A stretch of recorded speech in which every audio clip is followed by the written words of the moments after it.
Rema hari ini, Yudas 1 ayat 20. Akan tetapi kamu, saudara-saudaraku yang kekasih, bangunlah dirimu sendiri di atas dasar imanmu yang paling suci, dan berdoalah dalam Roh Kudus.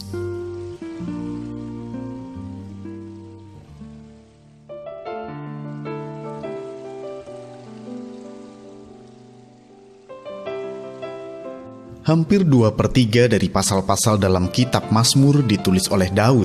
Banyak di antaranya menceritakan momen percakapan antara Daud dengan Tuhan.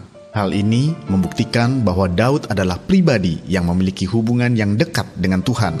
Kita bisa melihat bagaimana Tuhan begitu mengasihi Daud. Bahkan dia senantiasa memberikan perlindungan dan pembelaan kepada Daud. Sekalipun hidup Daud penuh dengan tantangan dan pergumulan, tetapi perkenanan Tuhan selalu dinyatakan dalam hidupnya. Oleh karena itu, tidak heran jika kemenangan demi kemenangan terjadi dalam hidup Daud. Kisah yang sama juga dialami oleh Rasul Paulus. Sejak perjumpaan pribadinya dengan Yesus, Paulus terus bertumbuh dalam iman dan kasihnya kepada Tuhan. Pada akhirnya, kita pun melihat bagaimana pembelaan Tuhan juga dinyatakan secara nyata dalam hidup Paulus. Melihat kisah Daud dan juga Paulus di atas, hal apakah yang dilakukan Daud dan Paulus sehingga Tuhan begitu mengasihi mereka? Ya, Daud dan Paulus sama-sama memiliki kualitas kedekatan dengan Tuhan di atas rata-rata.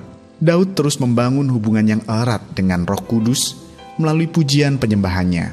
Sementara Paulus, Alkitab mencatat bahwa Paulus berdoa dalam bahasa roh lebih banyak daripada orang kebanyakan. Dalam 1 Korintus 14 ayatnya yang ke-18.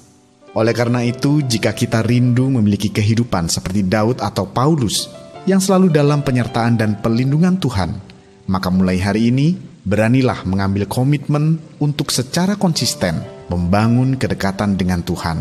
Di tahun Roh Kudus ini, kita diberi kesempatan untuk membangun diri dengan berdoa dalam Roh Kudus, dengan berbahasa roh lebih banyak dari sebelumnya, menaikkan pujian penyembahan yang lebih dalam dibandingkan sebelumnya, dan sebagainya.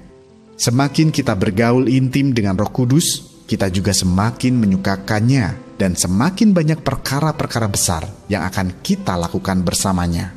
Haleluya! Sudahkah Anda membangun diri Anda dengan berdoa dalam Roh Kudus? Jelaskan. Menurut Anda, apa yang akan terjadi dengan semua masalah yang Anda hadapi saat ini ketika Anda berkomitmen lebih lagi berdoa dalam Roh Kudus? Mengapa demikian? Apa komitmen Anda untuk dapat senantiasa membangun diri supaya karya Roh Kudus semakin nyata dalam hidup Anda? Tuliskan.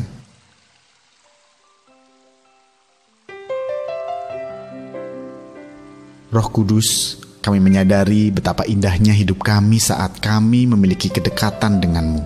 Terima kasih untuk kesetiaan dan kerinduanmu untuk senantiasa lebih dekat dengan kami. Ajarkan kami untuk selalu memiliki kerinduan dalam membangun kehidupan doa kami. Karena kami tahu itulah yang menyenangkan hatimu. Di dalam nama Tuhan Yesus kami berdoa. Amin. Bangunlah diri dengan berdoa dalam Roh Kudus.